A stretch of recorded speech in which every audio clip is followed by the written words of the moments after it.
Okay, Dagem. Volám sa Philip, môj slovenský je veľmi zlý, so this will be in English. This talk will be about Cubiverse, and I will present you the game and some stuff around it and what we learned from it. So, the topic, as you might have seen on the program, is the Cubiverse recipe and how we combined the Rubik's Cube and the fresh idea to get unique gameplay out of it. And my name is Phillipp Kapusta, and despite the name, I'm not from Slovakia, also not from Poland, even though the name comes from Poland, but I'm from Germany. So currently, though, I live in Slovakia and work in Slovakia with a bunch of these guys over there. And also what I love a lot is kapustnica, because there's also kapusta in it. So it's really good stuff. And all these combined is like really cool combo for me right now, because I love working there right now and it's a lot of fun. A little bit about me. I'm a sound designer, composer, and audio engineer, which basically means I create sound effects and also music. And then I also take care of implementation into the engine and mixing that stuff so that nothing is too loud or too quiet. On my previous projects back in Germany, I had some kind of studio. So this is kind of my setup. And there I worked on projects like Enderal, the Shards of Order. I knew these guys from university, they were in the same study group, and one day I asked them if they need sound effects, and they said yes, and that's how we got to work with each other. Also smaller projects like Cubiverse, which I will be presenting today. And then I came to Košice 2 years ago. There first I worked for a company called Matsuko, and now I work for Games Farm. And this is my room at Games Farm, and like where and how I do stuff there. There with our boss, I worked on a game that was named Helmut, the Badass from Hell. I created music for this. And quite recently we released Shadows Awakening, for which I did sound design, which is an action RPG. So I was told that the audience today might be quite mixed, so that not just game devs might be here, but also like people who just like to play games, or just people who are interested in anime or manga or comics or whatever. So I try to make this talk quite general, to have something for everyone. Oh, you have actually a Rubik's Cube with you. That is pretty cool. And yes, I will get to this in a second. This talk is supposed to be quite an overview and also what we learned from it, so that if you are at any point working on your own game projects, maybe you find one or two things helpful. So this is about the schedule, about the game, the idea that we had and how we turned this idea into realization. Secondly, the issues and problems we had, which came up during development, which hopefully you will get one or two things out of it which might help you. And last of all, since I'm the sound and music guy, I want to talk a little bit about music and the collaboration I did with our lead artist for Cubiverse, and how we created the cutscene to explain some of the gameplay elements. So what is Cubiverse? Cubiverse is a 3D puzzler for mobile games. And we try to especially focus on the touch and swipe aspect. So what we want is that it feels really good when swiping these segments and really natural. The game engine is Unity. It's not the first engine we used for this game though. Back in university we started off with Havoc Vision Engine, because back then we wanted to take part in a contest which they had back then, a student contest. But in the end this did not turn out like we did not win, and also with the engine we had some problems because we were not really savvy of those things. So we switched to Unity, which is more general, more basic, and easier to understand, I would say. And also it's a single player, because I added this because I was sometimes asked if people can make races against each other, who's faster solving the cube. But it's single player for now, and it's not released yet. We have been working on this for quite a while. It's been almost, I think, 5 years now. More about this later. We want to release it at the beginning of next year. And by the way, Cubiverse comes from Cube and Universe, so very smart. Okay, now I want to show you the trailer that you can get an impression of how does it look like. I will turn this mic off for a second, or lay down.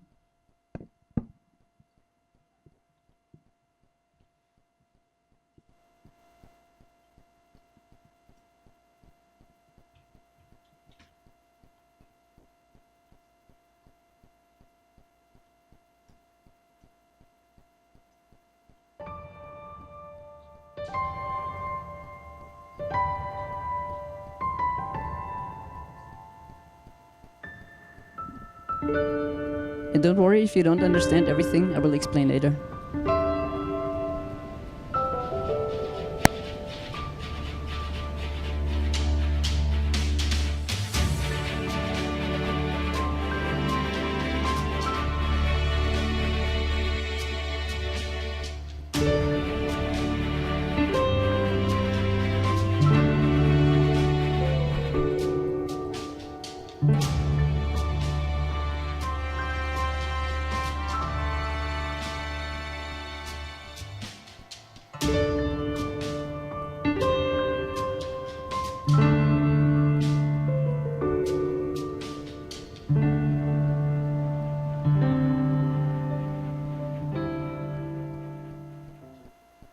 Okay, so much for the trailer.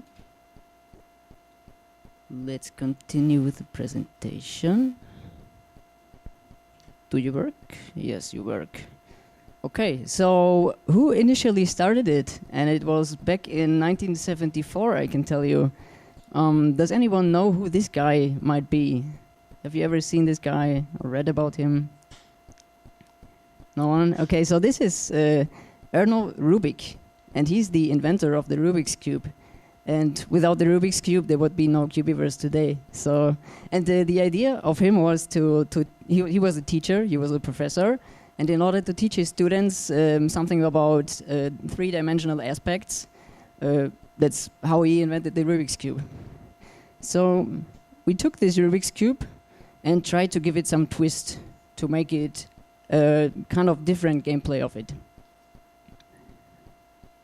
About the history, the idea was born back then in university in 2013, if I'm correct.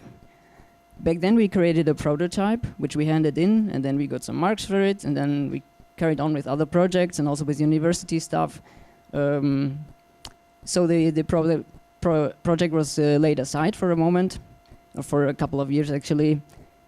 And 2 years later, we were still convinced a lot about this concept, because we thought it's something that we have not seen, I think, at all so far.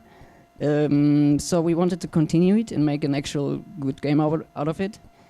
And then we started to touch it again and rebuild it in Unity. And back then it was a hobby project for us, because some of us had full-time jobs at other companies. It's the same right now. So the only time we have time to work on it is on the weekends or after work. So if you have this cube, like, what is your idea? How do you get to another kind of game out of this? And one of us had the idea, okay, what if you put some little guy on it and some rocket or some assets, so maybe a tree or a stone, and make it like a planet or something. And that was the initial spark, which ended up in this kind of game. But back to this, so how do you approach this when you're a student and don't have a lot of knowledge about stuff like this, about game development, about engines? So the cool idea we had was to, since we didn't know about engines so much, we needed a quick way to do level design. So we glued some Lego on a Rubik's Cube. So down there is the Rubik's Cube. And this was a nice way for us to test it in a quick way without having any technical issues in engines or so on. And quite soon we realized that this can get quite complex, because there's so many possibilities of how to do the turns. Like the first turns you can kind of calculate, but then it's exponentially increasing So we started to have all these tables, and it got quite big and bigger than we expected. And then we had another idea, like, it would be cool if we would do seasonal cubes, for example, an ice cube, ice setting, or maybe what about the lava cube? And then we created a bunch of concepts, and we're thinking about that stuff. And then we had another cool idea, like what if we do 4x4x4 cubes? That would be much more difficult and so many more possibilities. And then we thought we were really smart and had more ideas. So what if we put animals on top of this cube and items which you could collect? So this is honey, and this would be a bear. This is still in the old engine. And you would have to collect the honey and bring it to the bear and create quests and everything.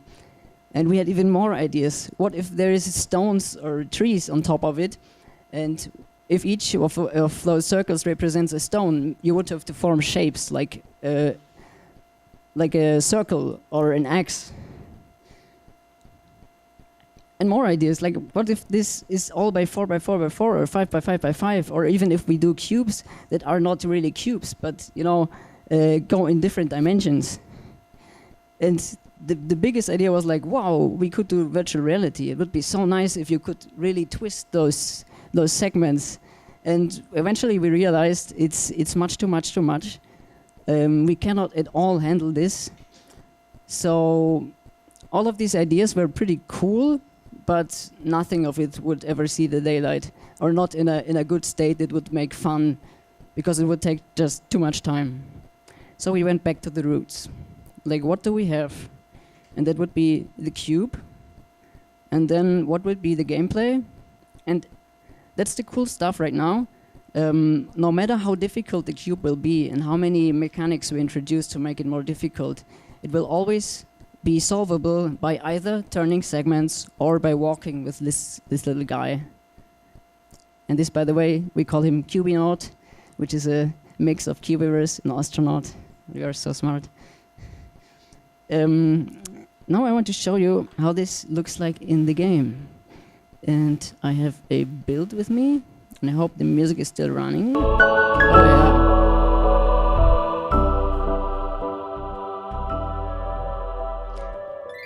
So this is our menu when you start the game. And from there we can choose, for example, to start the game, which would be a cool thing. And then you end up on the level map, and these are some clusters. So from 1 to 9, right here, this would be one cluster, and there would be one mechanics in there. And then in the next level cluster, there would be a new mechanics introduced that will make it more tricky. And I will show you what I mean about this. So let's start off in the very first level. And we decided to have no text at all in the gameplay. So we want the player to be able to learn it just by looking at it. So we wanted to make it as obvious as possible what the player has to do in the game. So the first 3 levels are some kind of tutorial where you learn how to cope with this cube. And it tells me to do something twice. And on touch, this would be like tapping. So let's try this. Okay, once, and I can like select a path where I want to go. So let's go there. Okay, I collect this thing. And now I have to do this twice here, which means basically walking back. And it's it. So let's continue. And what we learn right now is that we can do different stuff. So this time the crystal we have to collect, more about this later in the story, why you have to collect this crystal and bring it to the rocket. So it's on the other side, and we cannot walk there. It's not possible. So what we can do is swipe this segment, and now we can reach it.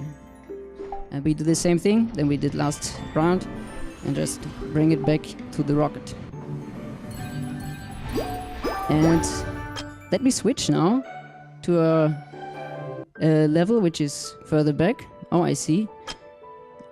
It's not unlocked, so we will do a quick cheat, which of course only developers will have. Unlock all levels.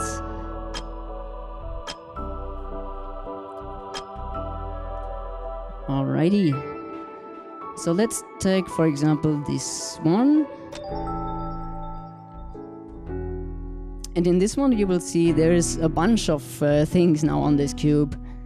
And what they will do is just be an obstacle, which makes it a little bit harder to walk, because sometimes the path can be blocked, the path to the crystal can be locked, and you have to find a combination of how to get there.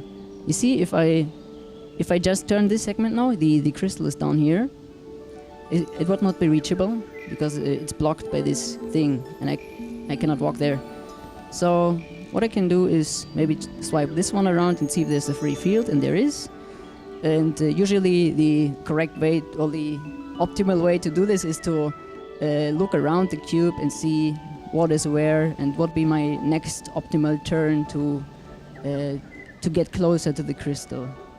So we collect this now, and again bring it back to the rocket, and that's it for this level.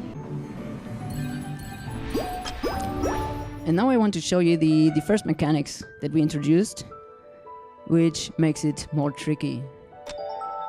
And what you will see is that there is something on the cube. It's a tree trunk, and this tree trunk is not just on one field, but it's connected to two fields, which will mean whenever you want to turn one field, like one segment, the other one will automatically turn with it because it's connected. And we haven't optimized loading times yet. That will be much faster. So actually we have two of those right now. And you see, if I want to turn this one, for example, that both these segments will move because of this trunk. But let's keep this quick and do it like this. And again, collect the crystal and bring it back.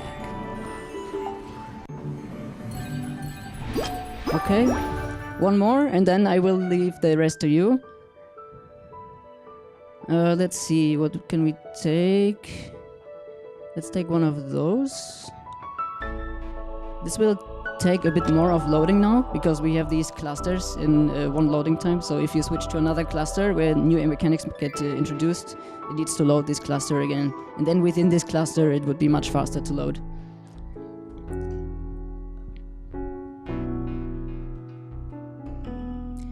And there you will see that this crystal, you can see it on the blue shimmer that is shining through the stars, is here, like on this field. And there is something that will hinder us from getting it, because if we go there and touch it, we will burn our hands, since this is a burning tree or burning bush. So what we can do, we see fire and water. So maybe if we combine those two and bring the fire to the water, then you see, okay, we got rid of the fire, we can go collect the crystal. And obviously also these mechanics can be combined, so there could also be a tree trunk or even two on the backside that could make it more tricky, and then if you want to turn it, you will see, oh, both of those are turning. So okay, that's it for the gameplay demo. I will switch back to the presentation.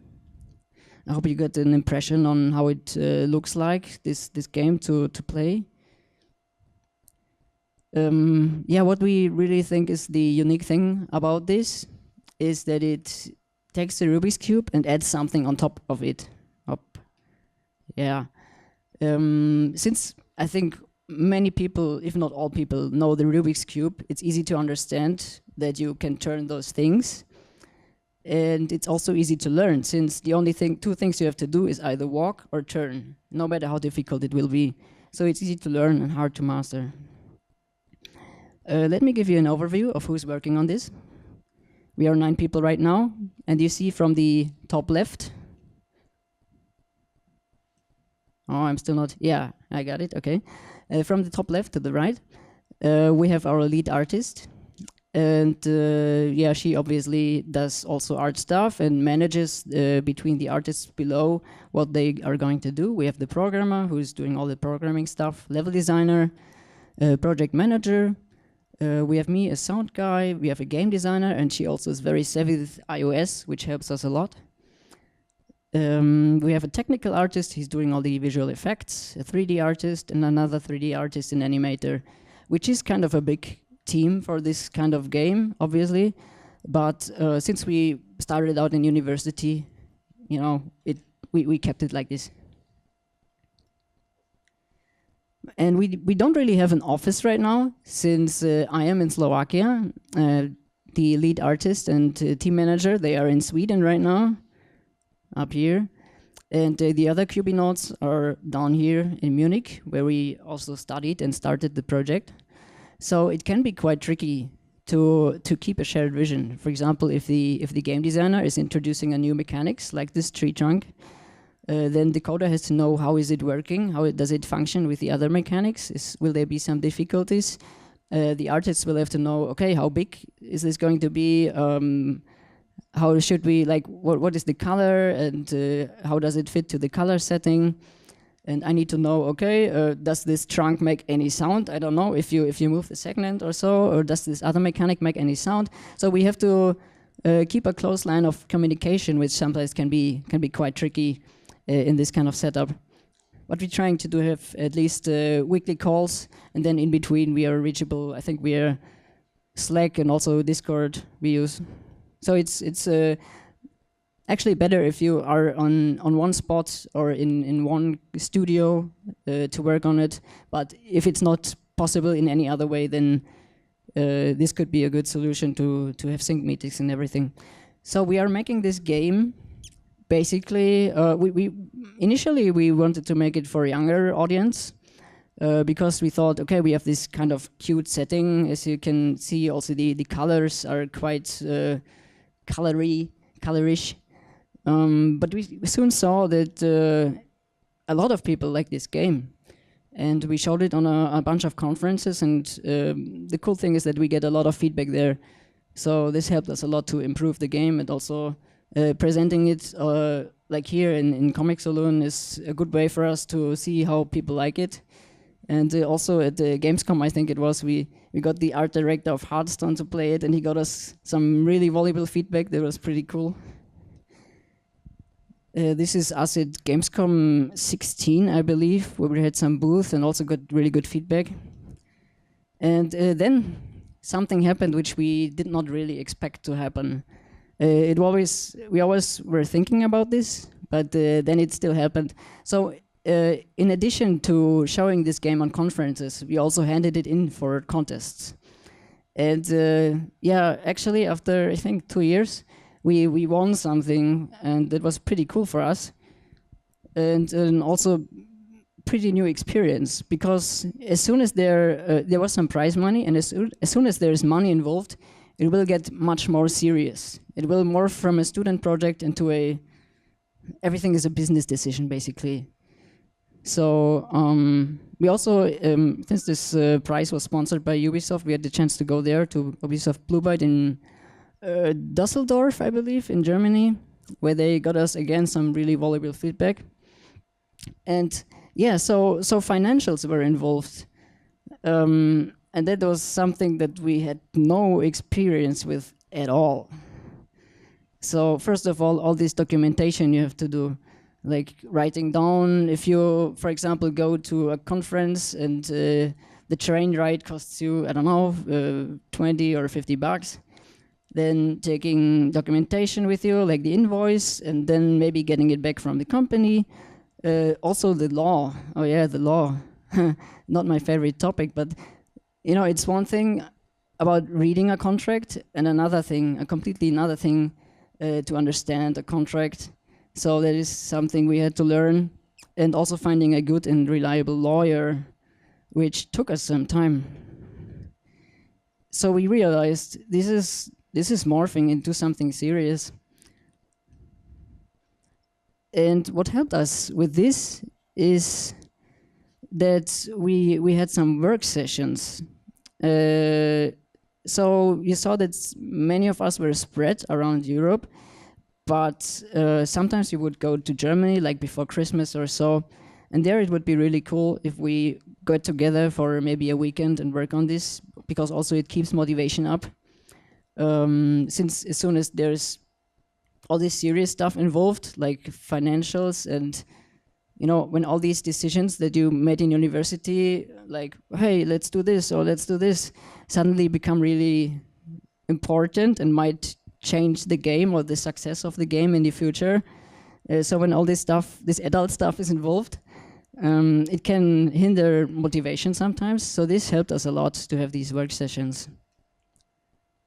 Also, we recognized that just good enough stuff is not just good enough anymore, but it will be on the stores, it will be as good as the competitors, or maybe even worse. So we really wanted to get this to a polished level, so we polished and reworked a lot of stuff. For example, for this balloon mechanics, oh, I didn't even show this because I showed the rain. So what you would have to do is that there's this balloon, and on top there would be the crystal hidden. So you have to get this balloon down somehow. And then somewhere on the map there will be a laser, which will basically shoot it down if you align it vertically. And this was before, it was not a laser, but I think a harpoon. And it looked entirely different. So people were not getting if this is a usual gameplay element, like a blocker, like a tree, or if it is something important that is connected to the mechanics, to the gameplay that they have actually to use to get somewhere. So yeah, this is something we had to keep in mind. Also, we reworked visual stuff like the menu. The left side is the old menu and right side is new menu, which I think looks more modern right now and more to the like what people would like at this point in time. Okay, and then we had this problem like, okay, you have to collect this crystal and get it to the rocket, but why? What is this crystal, and why is there a rocket, and why do you do this?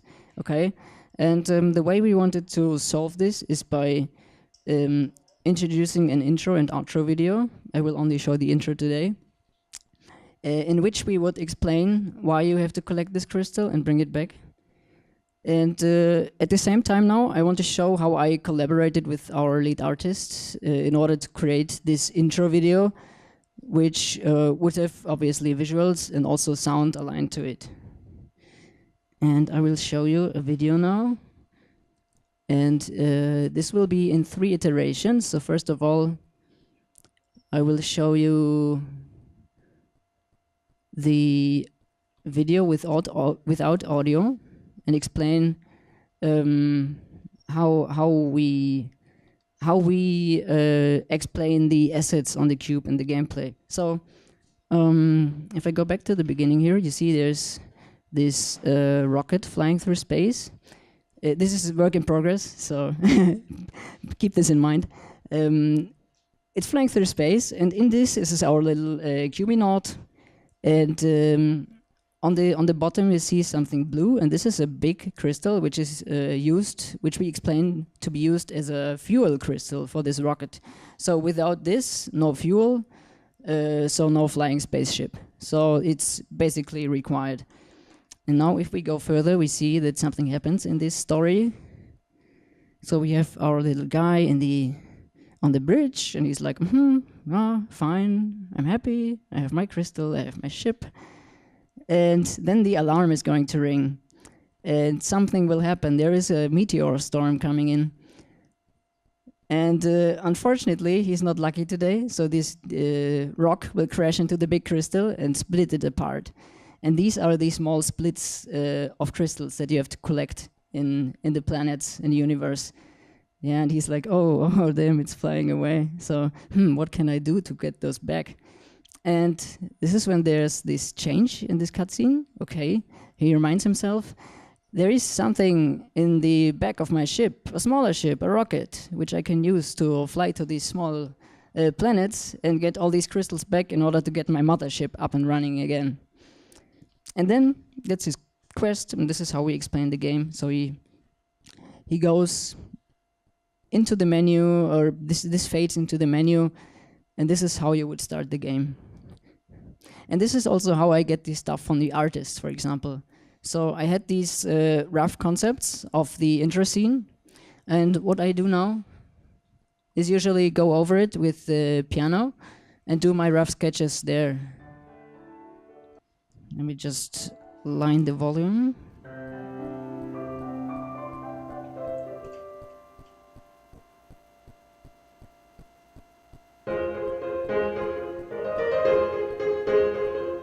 There's the danger coming in.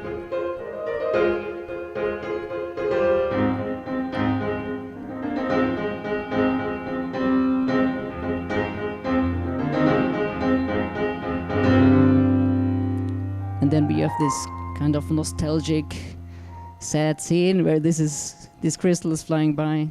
And then he's taking faith again because he has this idea.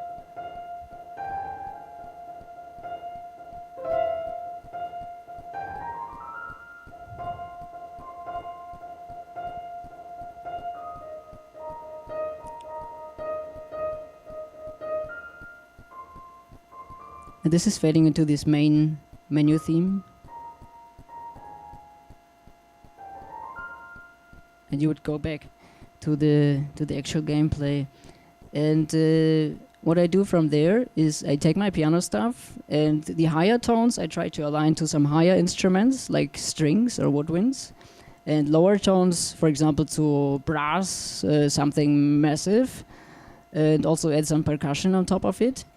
And this is how I use my piano sketches to get some orchestral stuff out of it.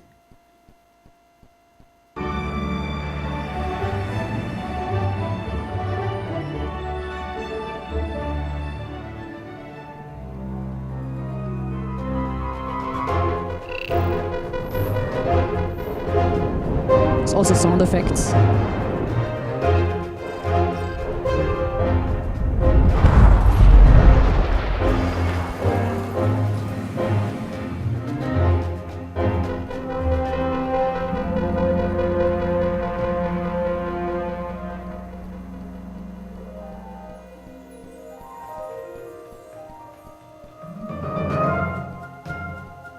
Oh, he's taking faith again.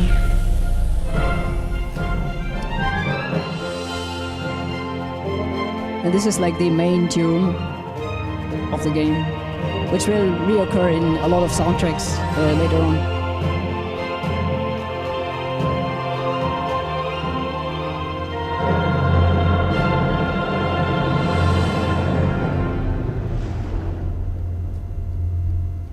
Yeah, so this is how we work together to do this basically in iterations. So whenever we have some new sketches, we send it over, and then she will update the stuff and send it over to me, and again so on. Back to the presentation. Let me see if I finish this. Yes. Okay. Now, I also want to jump just a little bit into the music stuff in general now, and there is quite a difference in between game and film music. So I'm not sure if you ever recognized, but if you're watching a movie and then watch it again on the same spots, on the same frame, every time there will be the same music cue, obviously, and the same tone or whatever. But if you have games, for example, it can be quite different. Maybe you visited the talk yesterday of Grant Beats, who talked about dynamic audio. But so, yeah, you have this non-linearity basically. If you play games, you can walk left or walk right, or you can just stand there for 10 minutes. And always the music should be able to react and to do something similar than the player is doing. But I won't talk about this today. I want to talk about the length of the music. Since movies usually are around 1 hour until 30 minutes or maybe 2 hours, but games can be up to, I don't know, 100 hours or 200 hours playtime if it's some World of Warcraft stuff or so. So how do composers for games do this actually? How do they create music for this? Is there just a bigger budget? Usually no. So how do they do this? And there's some really cool technique how to take a given composition that you do and stretch it. And I want to show you how this can be done. So this is called layering. And what you do there is, for example, if you have a composition, and this composition consists of brass and string instruments and maybe some percussion, and instead of taking this whole composition as one file, which you have composed, maybe you split it up. So you take the brass out of it, the strings or the percussion, and export it as separate files. So instead of one big file for the soundtrack, you have now 3, which means I can do variations and layer this stuff. So on top of each other. So what if I take, for example, just the percussion layer and do this for some action stuff, and then if there's some intense scene coming in, I maybe add the brass on top of it and play just those 2 layers without the strings. And they will always be perfectly in synchronization because I have composed it as a single piece before. So this is a pretty cool technique to do this, and it gives me possibilities to stretch the soundtrack. Even though, of course, the big composition sounds bigger because there's more instruments in it. So you have to calculate that if you take just some part of it, then it will sound thinner or a bit smaller. But you might get more variations out of it. And now imagine if you take this concept and do not just take one layer for the brass, but if you do variations of the brass, like brass 1, brass 2, brass 3, and you could switch between those also. And then you do the same thing for the strings and for the percussion. And this is really cool because now you can do a lot of combinations that will always be perfectly in line with each other. For example, I can take brass 1 and strings 2 and percussion 1, or brass 3 and strings 1, and then maybe no percussion. So I get a lot of variations out of this. And this is how game composers usually or sometimes take this technique to extend their soundtrack and to make it longer. Okay, last but not least, the goals, like where do we want to go with this project? We have, I think right now, about 35 levels or so that can be played and that will introduce new mechanics. We want to have, by the beginning of next year, 50 levels that are polished, which means they should look nice, they should sound nice, and they should work together nice, and there should be an increasing curve in difficulty. Also, we want to have 5 different gameplay mechanics at least, like something like the rain and the fire, or this tree that would block those 2 fields together, like this balloon that I showed you, and a bunch of others. We want to have this intro and outro scene to be able to explain why you are doing this in the game. And of course, we want to reach some people, because if you're sitting in your studios and creating something that you are convinced of, but no one will know about it, then you will get nothing out of it. So we want to reach some people and be able to also monetize the game. And if there is something I want to give you for on the way, that will probably be like, for example, for us composers, sometimes it can be difficult to get inspiration if you're standing in front of a blank sheet. How do you start? What is your first tone? Sometimes the inspiration can be just in your surroundings, like this member of ours did with the cube. Like she took this Rubik's cube and like, what if I add an world on top of it or something like this? So that's that, and concentrate on the really important core mechanics of your game. So if this is not working, even though your game looks nice, then probably your game will not be very successful, or people will not play it for a long amount of time. Because if the core gameplay, the stuff that you do all the time, if it's not working, or if it does not feel natural, like for us the swiping and touching of iPads, if this is not polished, this is not a good thing. So concentrate on this and do the important stuff first. Like we had all these ideas, but probably we'll never finish all of them. So do what you can handle in time. Yeah. Communication. I cannot emphasize this one enough. It's probably the most important of all. So if you don't have good communication and a close communication line, then probably what you will end up with is that one person will do one thing, like how they will imagine the game, and another person will do the other thing. and it might be cool for them. But if you take this together as a whole piece, as a game, that might be something that is in contrast to each other or just not working together. And also, yeah, as I said already before, spread the news, tell people that you're doing something that you're convinced of that might be cool. Otherwise, no one will know about it. And with that being said, I want to thank you all for being here today and for listening to this. You can reach out with us, to us. We have a bunch of social networks here.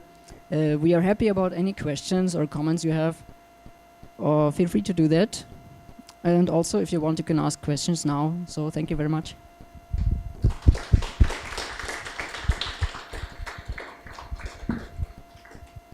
So do you have any questions for Philip? Oh, hi. Hi. I'd like to ask, how long have you been working on it, and how far are you from release? I saw on your webpage that it's like there's a button for Google Play, but it's not working yet. So. Oh, you have been on the website. That's cool. We have been working on this for quite a while, since this was a student project back in 2013. So, and since we cannot work this on full time, this is probably the biggest issue. That we have full-time jobs in other places. We can only do this in the free time, on the weekends after work. So this is the reason it took like 5 years for now.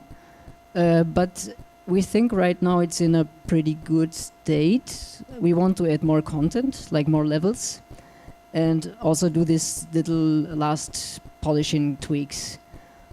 So if we have done this, and we are planning to have this by December this year, we want to do some playtesting sessions to have more feedback if everything is working together and if people are having fun with it. So at the beginning of next year, we don't have an exact date yet, but the beginning of next year we want to have it in the stores. Any other questions? Games Farm guys? Oh.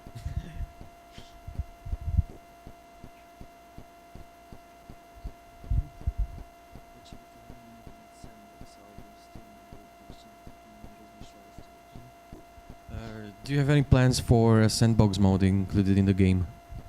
Oh. No, not right now, I have to say. It's something we also had in mind, which would be really cool, because the community could do some really cool stuff with it, maybe even stuff that we didn't think about. It's usually a cool thing, but we just don't have the time for it right now. It's one of those crazy big ideas that I showed you in the beginning that we cannot put into reality right now.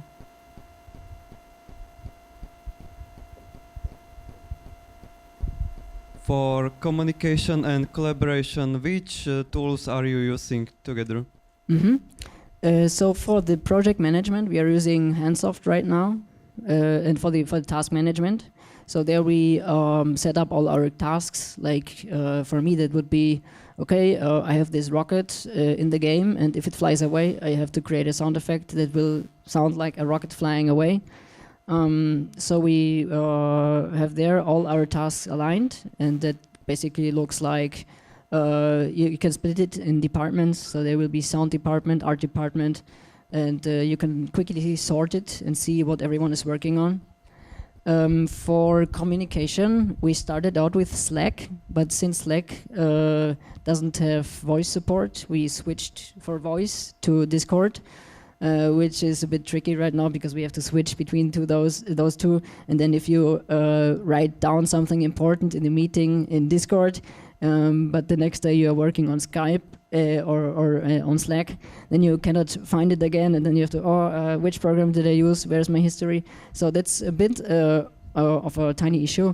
I would recommend you to take only one communication tool you work with.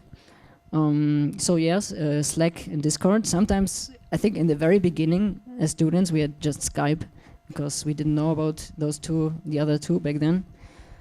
Let me think if I think that's it so far. So we also had before Handsoft, we had online documentation on Google Drive documents, I think. So that's how we sync the stuff there. But then we switched to Handsoft, which is a bit more convenient for us. And any Git or control version or No. Oh yeah, SVN. I forgot. We use Okay. SVN. So Tortoise. Thank you. And there we have the project and also assets and sounds. So for example, if our lead artist is making, sometimes she's making videos for YouTube, so she can look into the sound folder and take a tune out of it and put it on the bottom of the video so that there will be some music to the video. And she doesn't have to ask me and do this communication, so we can switch this step, skip this step. Any other questions? Well, if not, so thank you for the talk. And vám ďakujem za účasť a vidíme sa o 15 minút na prednáške Míša Ivana. Thank you.